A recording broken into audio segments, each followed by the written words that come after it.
तब तक नाम आप कितना भी जपते रहो, उस नाम से लाभ नहीं होगा। नाम से लाभ तो तभी होगा जब ये द्वापर में, ये त्रेता में, ये सतयुग में संभव था कि ठाकुर जी का नाम प्रथम ले लिया गया और फिर उसके बाद लीला प्रकट हो गई, धाम प्रकट हो गया, आदि आदि। पर अभी समय बदल गया। अभी पहले धाम, लीला, रूप, उसके बाद नाम। कई लोग नाम आश्रय पहले ले लेते हैं, अच्छी बात है, उसमें बुराई नहीं है। अगर आप नाम रूप लीला धाम भी चलोगे तो भी कोई दिक्कत नहीं है। लेकिन फिर भी जैसे कहते हैं ना कि दवाई भोजन के बाद लेनी चाहिए, पेट में गर्मी नहीं बनती।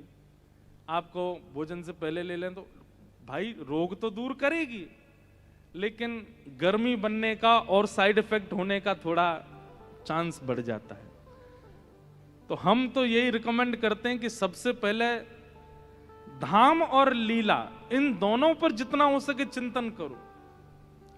ठाकुर जी के धामों का दर्शन और उन धामों में भी लीलाओं का श्रवण। यहां कौन सी लीला हुई, यहां कौन सी लीला हुई, यहां कैसी लीला हुई, यहां कैसी लीला हुई, आदि आदि। और फिर उसके बाद उसका चिंतन, और चिंतन के बाद जब रूप प्रकट होने लग जाए चित्त में, वो लीला प्रकट होने लग जाए, तब नाम जप में बैठो।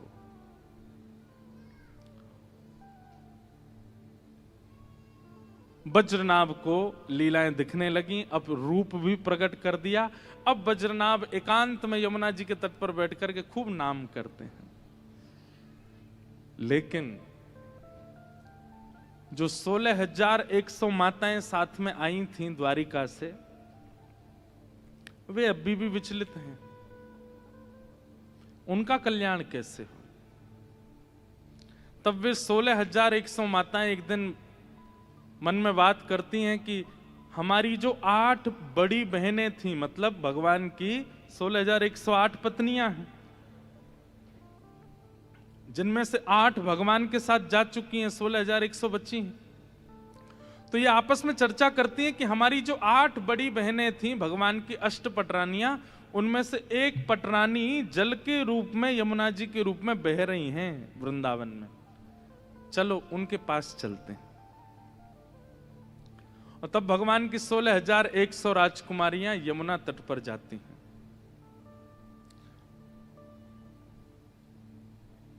और यमुना तट पर जाकर के श्री यमुना जी से प्रार्थना करती हैं,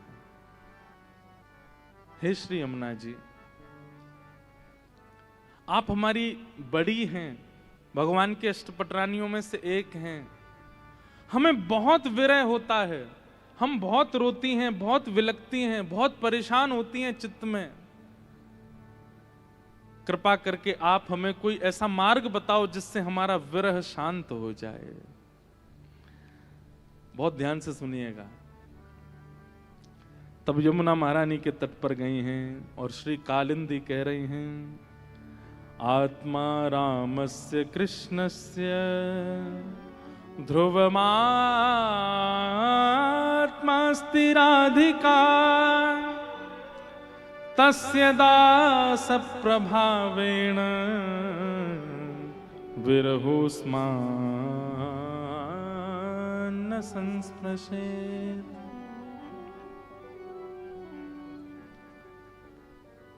बहुत ध्यान से सुन। 16,100 राजकुमारियां भगवान की यमुना तट पर बैठी हैं और कह रही हैं कि हे श्री यमुना जी, प्रति क्षण हमें कृष्ण की इतनी याद आती है, इतना विलाप होता है, ठाकुर जी का इतना हमको स्मरण होता है, हमारे चित्त का विरह शांत नहीं हो रहा है। कृपा करके आप हमें कोई मार्ग बताइए। हम धाम तो आ गए, हम वृंदावन तो आ गए हैं, लेकिन हमारे मन को चैन नहीं मिल रहा है। इतने में ही श्री यमुना जी प्रकट हो गई। और कैसे प्रकट हुई पता है? आंखों में काजल लगा है, मुख पे लालिमा लगी है, गले में सुंदर हार पहन रखे हैं और यहां पर सौभाग्य सिंदूर लगा रखा है, सुंदर लाल चुनरी ओढ़ रखी है, सुंदर आभूषण देख करके ये 16,100 राजकुमारियां बोली, हमने अपना स्वरूप परिवर्तित कर दिया क्योंकि श्री कृष्ण लीला पूरी करके चले गए और आप अभी भी सौभाग्य चिन्ह धारण करके खड़ी हो। आपके मुखमंडल पर यह प्रसन्नता, आपके चित्त की ये प्रसन्नता ऐसा प्रतीत कराती है कि श्री कृष्ण आपसे दूर नहीं हुए। अरे वो पूरी लीला करके चले गए हैं और आप ऐसे सज-धज के घूम रही हो। यमुना जी बोली, कहां गए श्री कृष्ण? बोले वो लीला पूरी करके चले गए।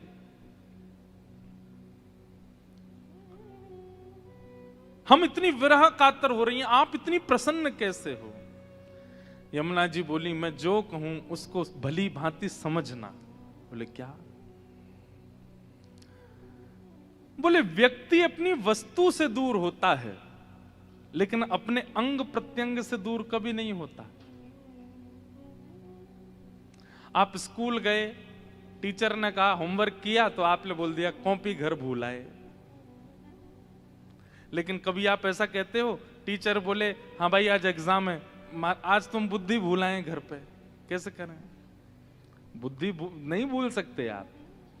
या फिर आप ऐसा कहो कि मैं लिखूंगा कैसे, मैं तो हाथ घर छोड़ के आया हूं, हाथ तो संग ही है। यमुना जी कहती हैं व्यक्ति उससे दूर होता है जो उसका कभी था ही नहीं। बहुत ध्यान से सुनिएगा, व्यक्ति उससे दूर होता है जो उसका कभी था ही नहीं, पर आत्मा तो उसकी ही होती है और वो उसके साथ ही रहता है हमेशा। तुम सब और सब द्वारिका के लोग और ये सब पृथ्वी के लोग ये श्री कृष्ण के कभी थे ही नहीं, इसलिए तुम लोगों को वियोग लग रहा है, तुम लोगों को वियोग का अनुभव हो रहा है। पर ये व्रज, ये वृंदावन और इस वृंदावन की अधिष्ठात्री श्री किशोरी जी राधा रानी, ये तो कृष्ण की आत्मा है। कि आत्मा रामस्य कृष्णस्य ध्रुवमास्माति राधिका तस्य दास प्रभावेण विरहोस्मान संस्पृशेत। यमुना जी कहती हैं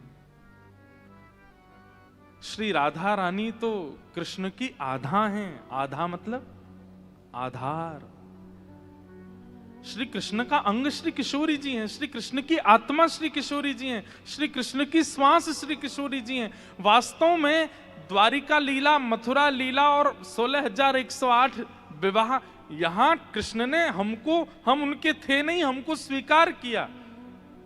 पर किशोरी जी और ब्रजवासी तो सदा से उन्हीं के हैं, उनसे कभी एक नहीं अलग नहीं होता। आज हमने कथा के प्रारंभ में ही गाया, कृष्ण चित्त स्थिता राधा, राधा चित्त स्थितो हरि, जीवने निधने नित्यम राधा कृष्ण गतिर्मम। श्री किशोरी जी अलग थोड़ी हैं ठाकुर जी से, और मैं उनकी दासी हूं, मैं किशोरी जी की दासी हूं। और उनके दासत्व का यह प्रभाव है कि विरहोस्मान न संस्पृशेत, मुझे विरह नहीं होता, मुझे व्याकुलता नहीं होती। और व्याकुल विरही वो होता है जिसकी वस्तु खो जाए, और प्रसन्न वो होता है जिसकी वस्तु साथ रहे। मैं किशोरी जी की दासत्व में रहती हूं, और किशोरी जी के दासत्व में रहने के कारण मुझे श्री कृष्ण हमेशा समीप दिखते हैं। और जब मेरे प्रियतम मेरे समीप हैं तो मैं सौभाग्य क्यों ना धारण करूं, मैं श्रृंगार क्यों ना करूं।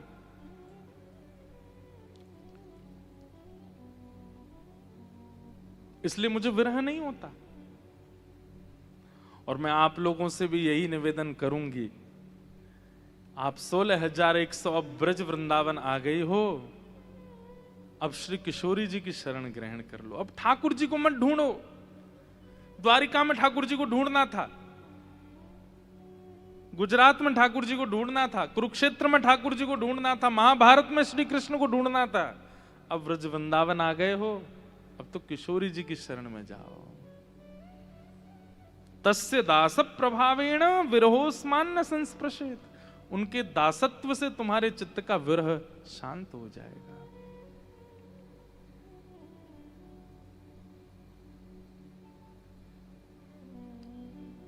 किशोरी मोहे अपनो ही कर लीजे, किशोरी मोहे अपनो ही कर ली। गाइए।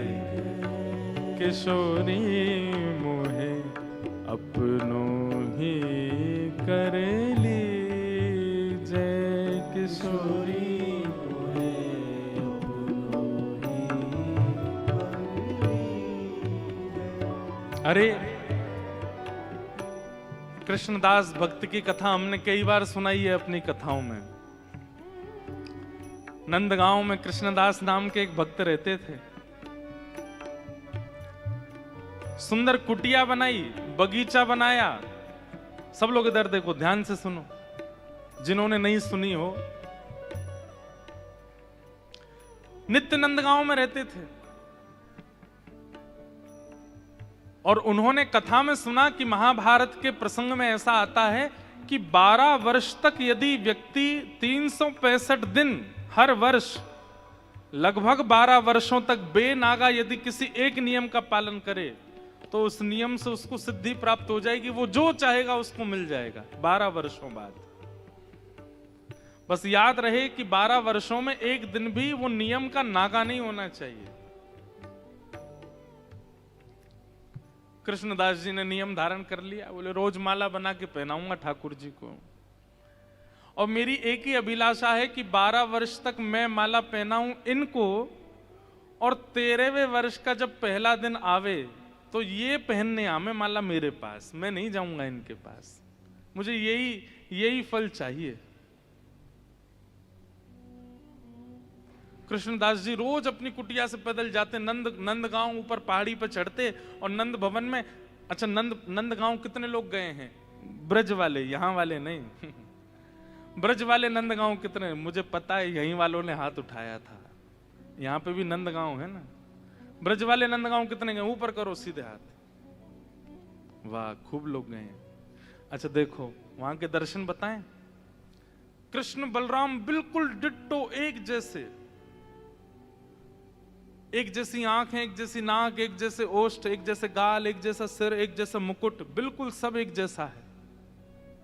अच्छा, जो लोग नहीं गए हैं, कैमरा वाले भैया के पास अगर इंटरनेट में हो नंदगांव के दर्शन तो एक बार स्क्रीन पर दिखाना। कृष्ण बलराम दोनों श्याम वर्ण के हैं वहां पे, जबकि बलराम जी हमारे गौर वर्ण हैं, लेकिन नंदगांव में कृष्ण बलराम दोनों श्याम वर्ण के हैं। आप पता नहीं कर पाओगे कि इनमें कृष्ण कौन है और बलराम कौन है। केवल एक भाव से पता चलता है कि ये कृष्ण है। बोले कैसे? बोले यशोदा मैया के बगल में जो खड़े हैं ये कन्हैया हैं, दाऊ दादा के पास जो खड़े हैं ये बलराम जी। उससे पता चलता है कि कृष्ण कौन से। एक सी वंशी, एक सी पोशाक, एक सा मुख, एक से हाथ में छड़ी लकुटी, एक सा मुकुट, सब कुछ एक जैसा है नंदगांव में। कृष्णदास बाबा रोज जाते थे नंदगांव, और नंदगांव में ठाकुर जी को माला पहनाते थे। देखो ये रहे,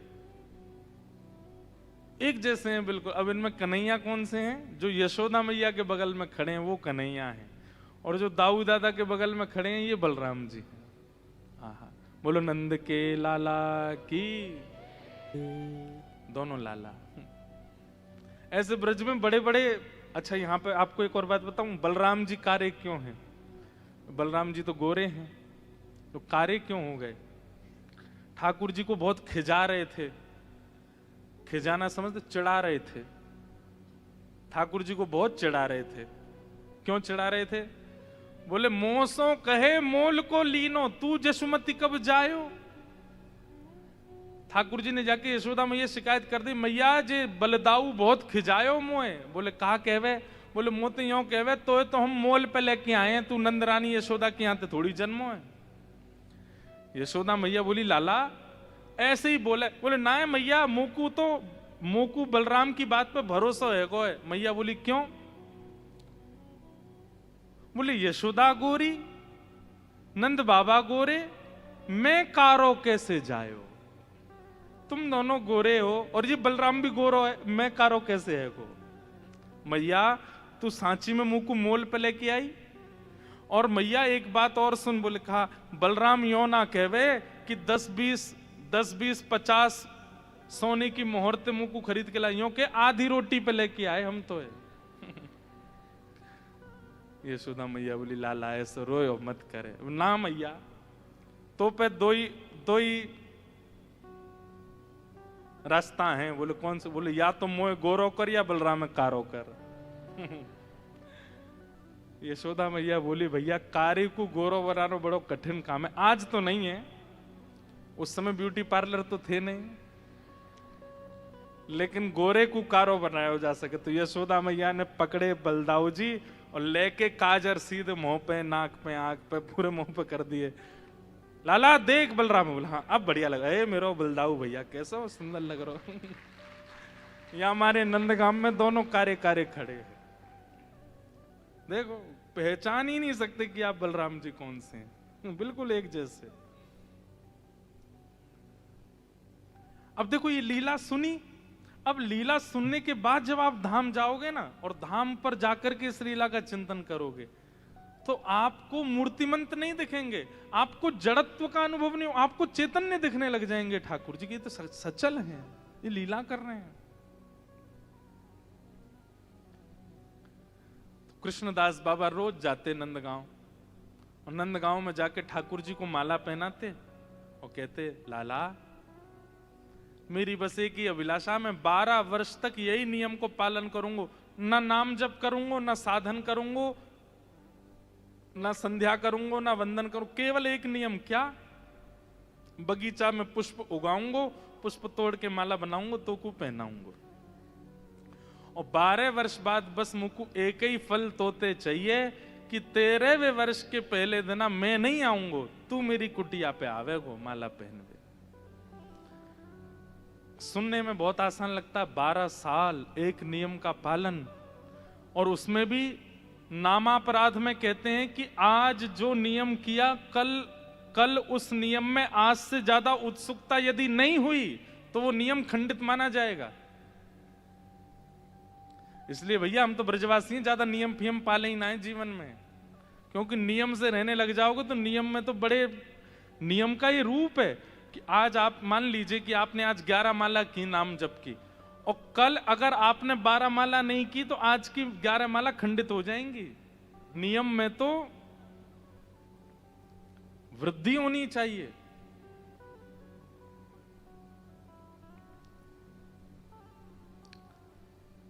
तो कृष्णदास बाबा रोज जाते, माला पहनाते और ठाकुर जी कान में कहते 5 साल है गए, 5.5 वर्ष है गए, अब तो लाला 8 वर्ष है गए, 9 वर्ष है गए, 10 वर्ष है गए।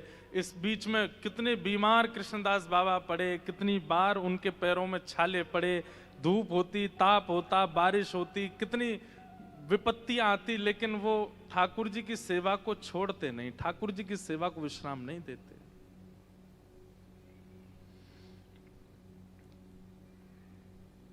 12वां वर्ष आ गया, अब तो लाला 6 ही महीना रह गए, अब तो 2 ही महीना रह गए, अब तो 1 ही महीना रह गया, अब तो 10 ही दिन रह गए, अब तो 5 ही दिन रह गए, अब तो 3 ही दिन रह गए।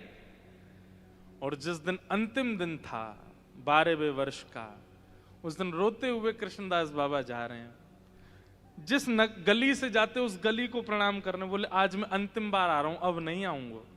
नंद भवन की दहली को प्रणाम कर रहे हैं, नंद भवन के प्रत्येक खंभ को प्रणाम कर रहे हैं, और भीतर जाके नंद बाबा, यशोदा मैया, बलराम जी सबको प्रणाम कियो और लाला के गले में माला पधरा करके बोले सेवा पूर्ण भई अब मेरी सेवा पूरी है गई लाला,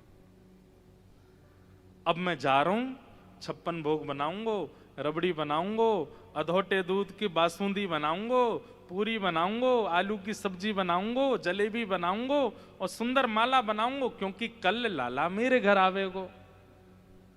56 भोग बनाऊंगो लाला और माला तैयार रखूंगो, बस आए जाइयो।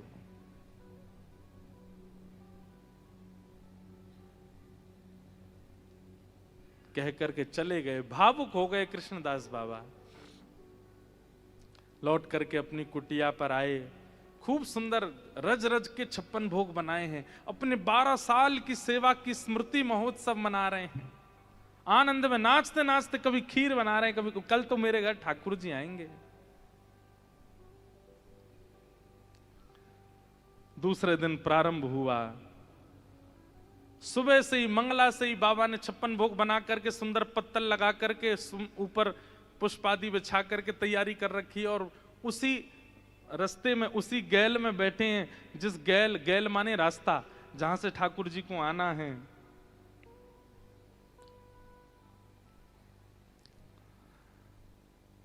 सुबह से, मंगला से श्रृंगार तक की स्थिति आ गई।